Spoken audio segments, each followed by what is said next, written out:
The blood trail led straight to his water well. Tobias Hartwell had seen enough wounded animals in his 37 years on this God-forsaken ranch to know the difference between a deer's blood and something else entirely. But when he followed those crimson drops around the corner of his barn, what he found made his hand freeze on his rifle. A young Indian warrior lay crumpled against the stone wall of his well. One hand pressed desperately against a gaping wound in his side, the other reaching weakly toward the wooden bucket that hung just 3 feet above his head. The man's breathing came in sharp, painful gasps, and his dark eyes, though clouded with pain, tracked Tobias's every movement with the alertness of someone who expected death to come from any direction. This was 1847.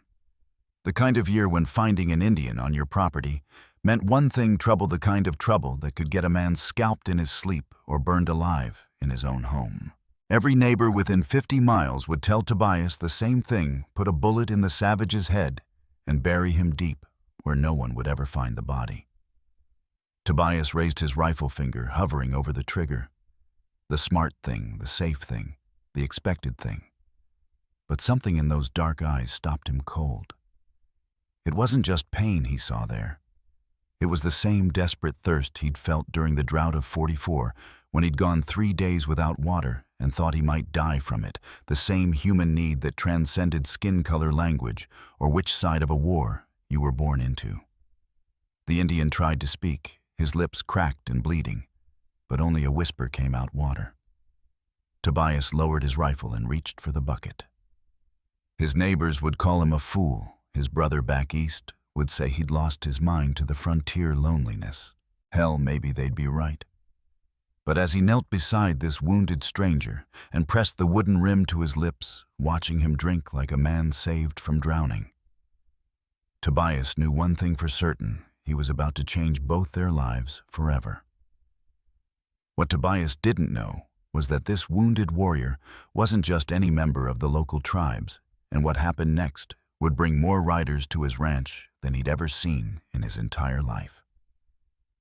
The Indian drank like a man who hadn't seen water in days, 3 full buckets before his trembling hands could finally hold the rim steady. Tobias watched every gulp, his mind racing with the implications of what he'd just done. In this territory, showing mercy to an Indian was like signing your own death warrant.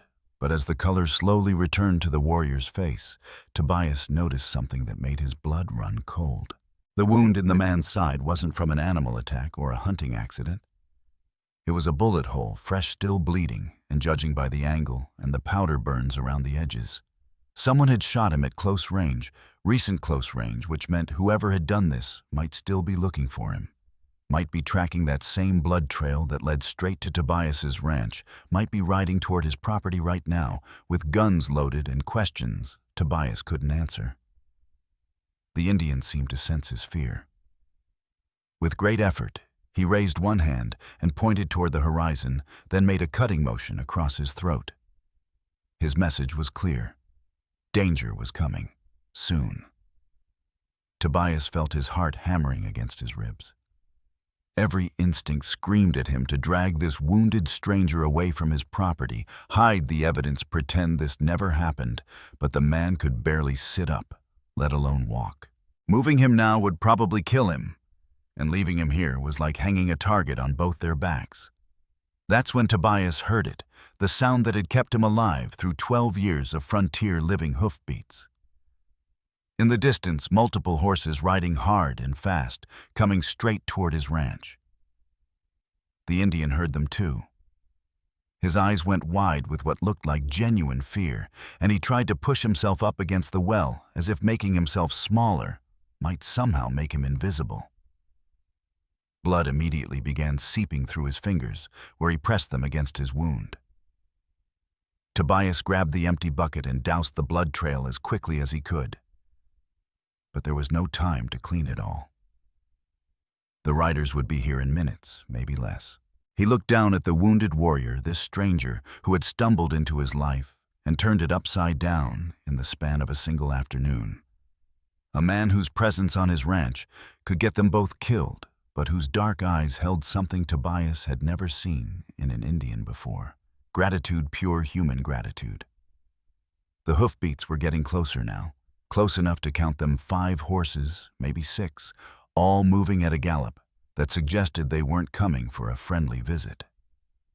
Tobias made his choice in that split second, knowing it might be the last choice he ever made. He couldn't carry the wounded man, but he could hide him, the old root cellar behind the barn, if they could make it that far. But as he reached down to help the Indian to his feet, the warrior grabbed his wrist with surprising strength and shook his head slowly. Then he did something that made Tobias's skin crawl. He smiled. Not the grateful smile of a man being saved, but the knowing smile of someone who understood exactly who was coming over that hill. The riders came over the ridge like a storm cloud, bringing lightning, 6 men on horseback, dust billowing behind them, rifles glinting in the afternoon sun. Tobias recognized the lead rider immediately. Marshal Dixon Webb, a man whose reputation for violence preceded him into every town from here to Santa Fe. Webb was the kind of lawman who shot first and asked questions later, especially when it came to Indian troubles, the kind who collected scalps as trophies and called it justice, the kind who would burn down a ranch and everyone in it if he suspected them of harboring fugitives. Tobias stood in front of the well, his body blocking the Indian from view, trying to look like a man who had nothing more pressing on his mind than fixing a broken fence post. His mouth felt dry as desert sand. Webb reined in his horse just 10 feet away, close enough that Tobias could see the cold calculation in his pale blue eyes. The other 5 men spread out in a semicircle, hands resting on their weapons. This wasn't a social call. Afternoon Hartwell Webb said, his voice carrying the lazy drawl of a man who knew he held all the cards. "We're tracking a wounded Indian. Blood trail leads right to your property." Tobias felt sweat beating on his forehead, despite the cool evening air. "Haven't seen any Indians, Marshal. Been working on the south fence all day." Webb's eyes swept across the ranch, taking in every detail. The man missed nothing. It's what made him so dangerous. His gaze lingered on the dark stains in the dirt near the well, and Tobias felt his stomach drop. That's so Webb dismounted slowly, deliberately, because that sure looks like blood to me, fresh blood. And unless you've been butchering cattle next to your drinking water, I'd say someone's been here recently. Behind Tobias, hidden by the stone wall of the well, the wounded Indian remained perfectly still. But Tobias could feel the tension radiating from him like heat from a forge. One sound, one movement, and they were both dead men. Webb took 3 steps closer, his hand now resting openly on his pistol. "You know what the penalty is for harboring Indian fugitives, don't you, Hartwell? It's the same penalty as for treason. A rope around the neck until dead." The words hung in the air like a death sentence. Tobias felt every muscle in his body coiled tight as a spring, ready to fight or run, knowing neither option would save them. Webb was too close now. Any sudden movement would expose the Indian, and once that happened, bullets would start flying. That's when something impossible happened. The wounded Indian spoke not in English, but in his native tongue, a string of words that flowed like music, clear and strong, despite his injuries. Words that made Marshal Webb freeze mid-step, and the color drain from his face like water from a broken bucket. Webb's hand fell away from his pistol. His mouth opened and closed like a fish gasping for air. And when he finally found his voice, it came out as barely more than a whisper. "Dear God, you're him." The other 5 riders immediately dismounted their weapons, forgotten their faces, showing the same mixture of shock and something that looked almost like fear. But not the kind of fear men show when facing an enemy. The kind of fear men show when they realize they've just made a terrible, terrible mistake. Webb turned to Tobias, his face now pale as winter snow. "Do you have any idea who you've been helping?" Tobias stared at Marshal Webb's terrified face, his mind spinning like a wagon wheel stuck in mud. In 12 years of frontier living, he'd never seen the ruthless lawmen show fear of anything. Not outlaws, not wild animals, not even the Apache war parties that had burned 3 settlements to ash just last summer. But now, Webb looked like a man who'd just seen a ghost. The wounded Indian spoke again this time, in perfect English, his voice carrying an authority that seemed to fill the entire ranch. "Tell him who I am. Marshal, tell him why you rode so hard to find me." Webb's Adam's apple bobbed as he swallowed hard. When he finally spoke, his voice cracked like a teenager's. "This is Ayanna, son of Chief Dakota of the Northern Apache. He's the one who negotiated the peace treaty with Fort Richardson last spring." Tobias felt the ground shift beneath his feet. The peace treaty. The same treaty that had stopped 3 years of brutal warfare between the settlers and the Apache. The same treaty that had saved hundreds of lives on both sides. The same treaty that had made it safe for families to settle in this territory without fear of midnight raids, and he'd been watering the man who'd made it all possible. But if Ayanna was a peacemaker, why was he running from the law with a bullet in his side? There was an ambush. Ayanna continued. His breathing still labored, but his voice growing stronger with each word. 3 days ago, a meeting with Colonel Morrison about expanding the treaty to include the Southern Territories. But Morrison had other plans. Webb's face went from pale to gray. "Colonel Morrison is dead. Shot in the back during an Indian attack 3 days ago. You're wanted for his murder." "Because that's what they want you to believe," Ayanna said, pushing himself up straighter against the well. "Morrison wasn't killed by Indians. He was killed by men wearing war paint, speaking just enough Apache to fool the witnesses. Men who knew exactly when and where we would meet." The implications hit Tobias like a physical blow. Someone had staged Morrison's murder to frame Ayanna. Someone who wanted the peace treaty destroyed.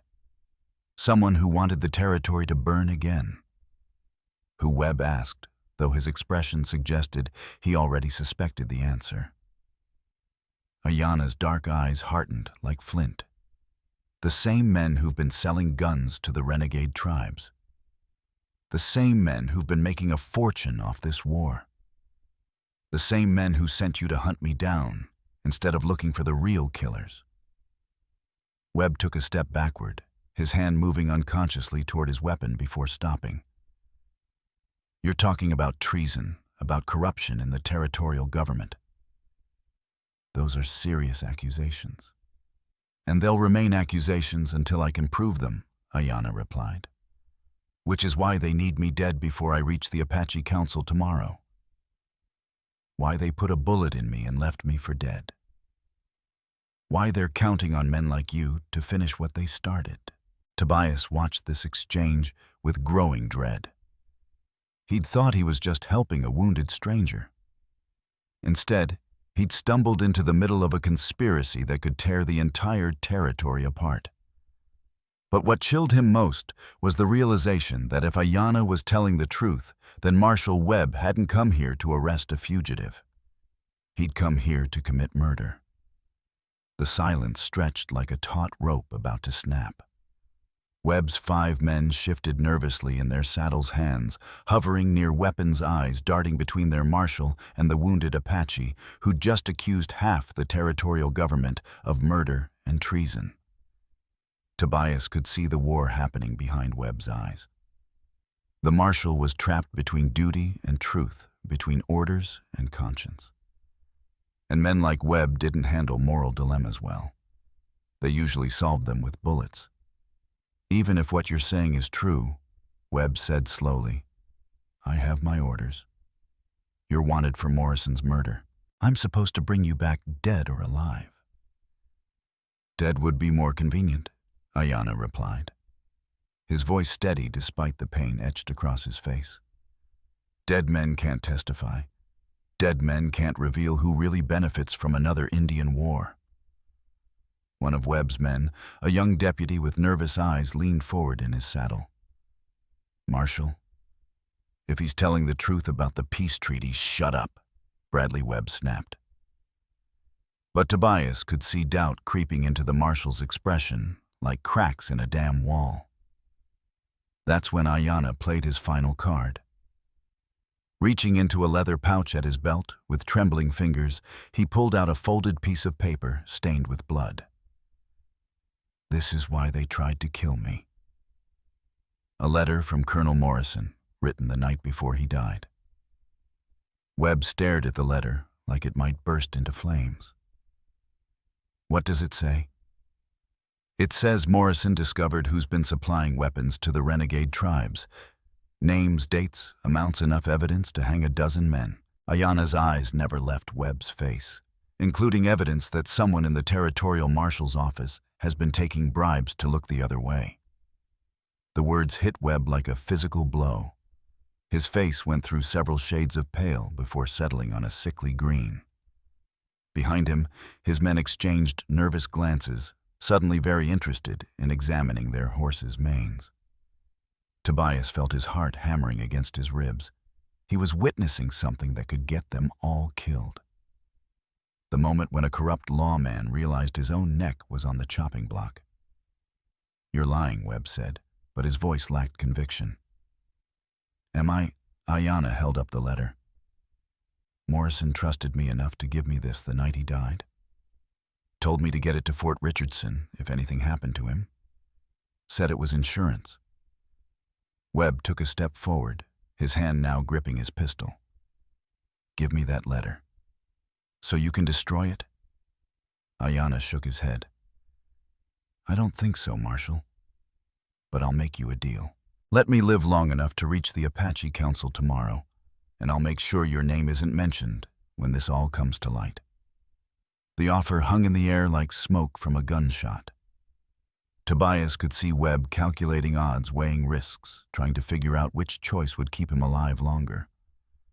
But what happened next surprised everyone. Deputy Bradley dismounted and walked slowly toward the well, his hands raised peacefully. "Marshal, I've been thinking about something. Remember that shipment of rifles that went missing 3 months ago? The one we were told was stolen by Indians?" Webb's face darkened. "What about it? I saw those same rifles 2 weeks later in the hands of settlers heading south." Bradley's young face was flushed with either courage or fear. Made me wonder who was really stealing from who. The admission cracked something open in the group. Suddenly, other deputies were nodding, sharing glances, remembering things that hadn't made sense at the time. And Tobias realized that Ayanna had just done something remarkable. Without firing a shot or raising his voice, he'd turned Webb's own men against him. If you're enjoying this story of courage in the Old West, hit that subscribe button. Because what happens next will change everything these men thought they knew about justice. But Webb wasn't the kind of man who went down without a fight. And when cornered, dangerous men did dangerous things. Webb's hand tightened on his pistol grip until his knuckles went white. A cornered animal was always the most dangerous, and Tobias could see the exact moment when the marshal decided that bullets were simpler than truth. "You're all fools." Webb snarled, his mask of civility finally slipping away. "You think this savage's word means anything against mine? You think anyone will believe the testimony of a dead Indian and a handful of traitors?" The deputies spread out instinctively, hands moving toward their weapons. But Tobias could see the uncertainty in their faces. Years of following orders warred against the growing realization that those orders might be wrong. Ayanna struggled to his feet, using the stone well for support. Blood seeped through his fingers where he pressed them against his wound, but his voice remained steady. "The truth doesn't care who speaks it, Marshal. It just is. The truth," Webb spat, "is that you murdered a United States Army officer, and I'm going to collect the bounty on your head." He drew his pistol in one smooth motion, the barrel swinging toward Ayanna. But before he could fire, Deputy Bradley stepped directly into the line of fire, his own weapon raised. "Stand down, Marshal." The words cracked like thunder across the ranch. 4 other deputies followed Bradley's lead, their guns trained on their own commanding officer.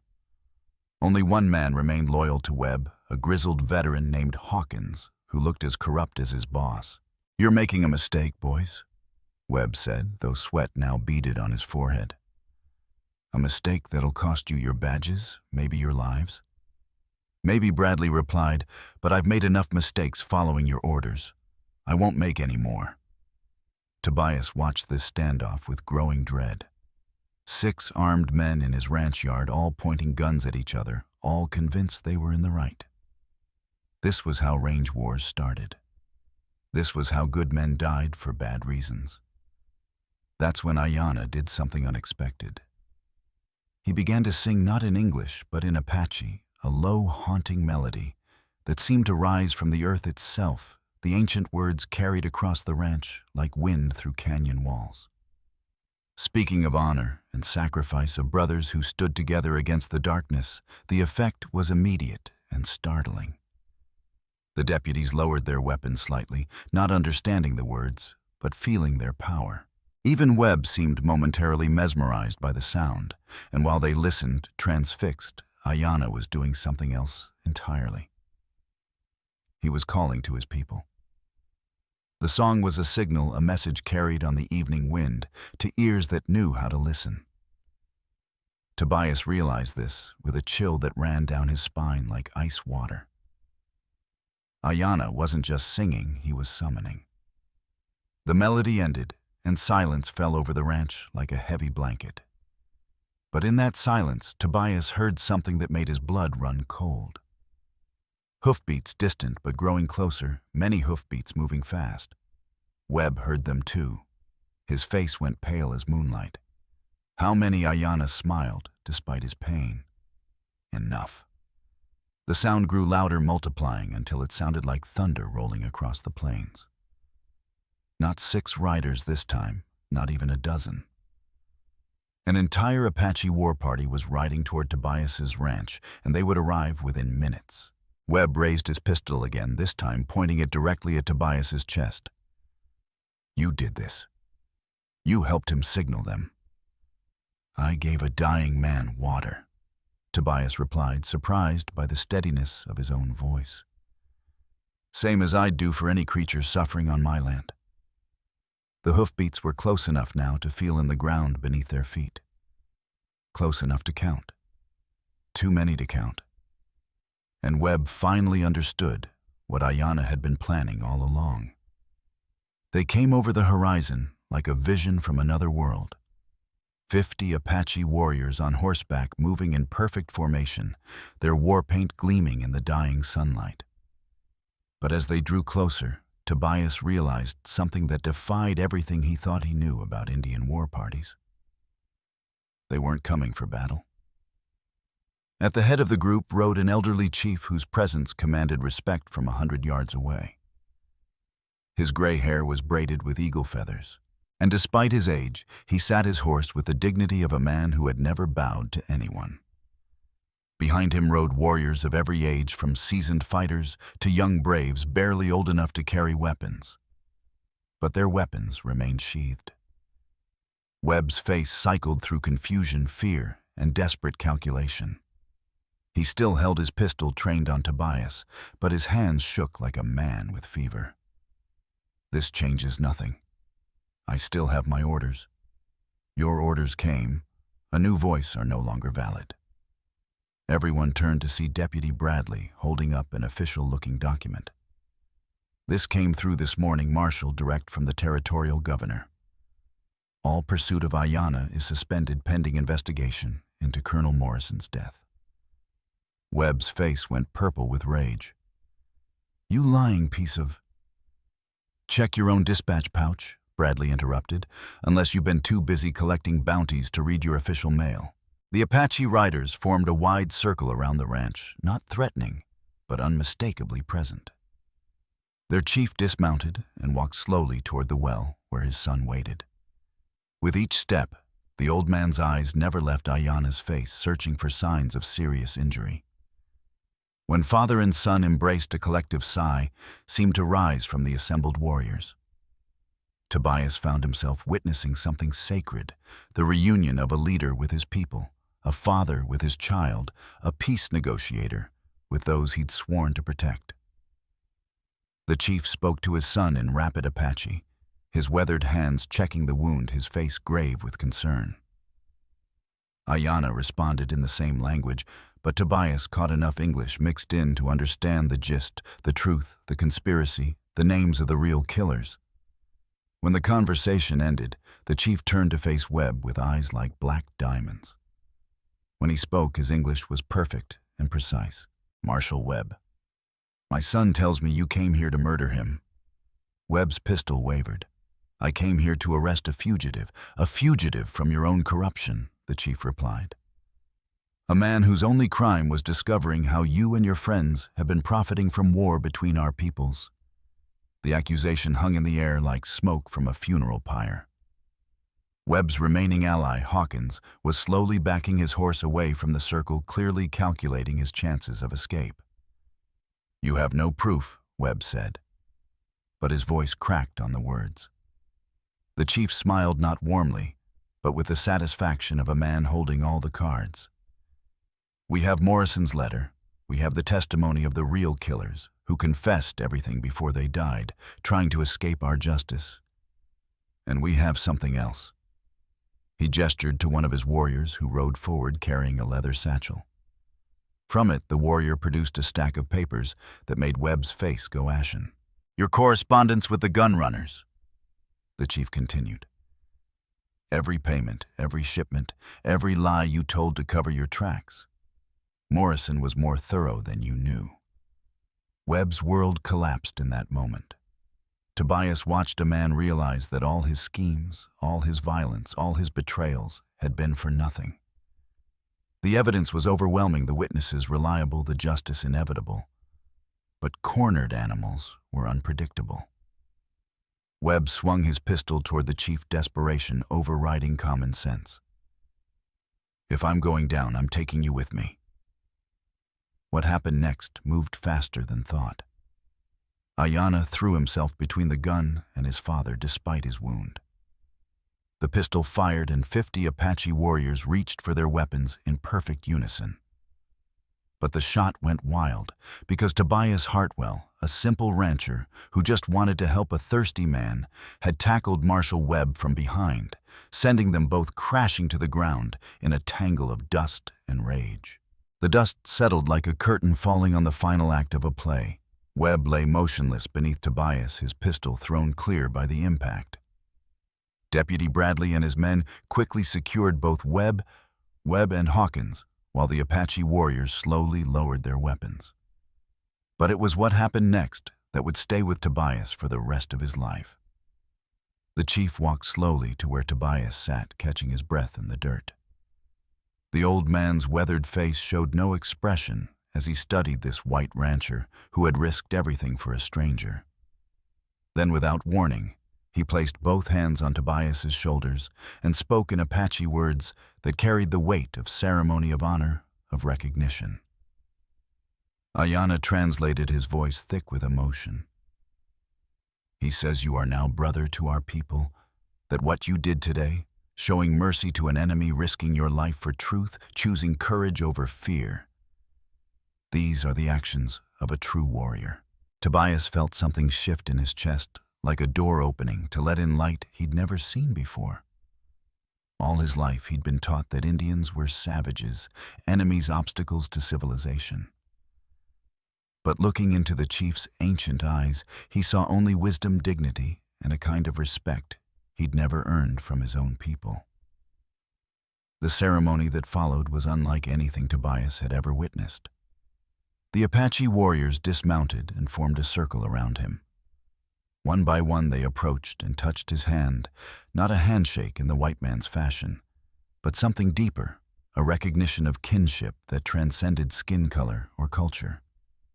When the last warrior had paid his respects, the chief presented Tobias with a gift that took his breath away, a war lance decorated with eagle feathers and intricate beadwork, its shaft worn smooth by generations of hands. This belonged to my grandfather, the chief explained, and his grandfather before him.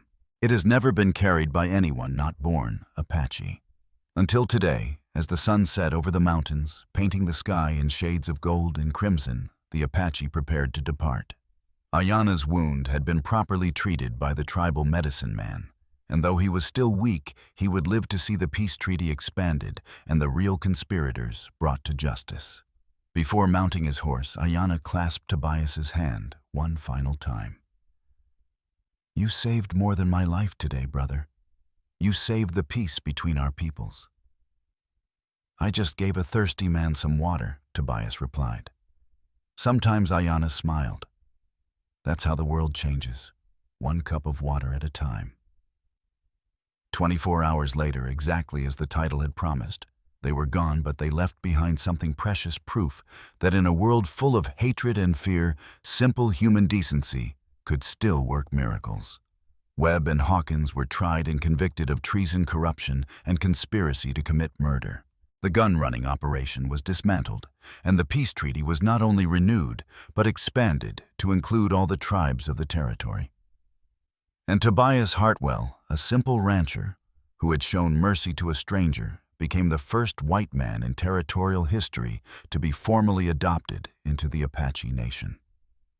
Because sometimes in the brutal landscape of the Old West, the greatest battles weren't won with guns or violence, but with something far more powerful: the courage to see enemies as human beings and the wisdom to choose compassion over fear.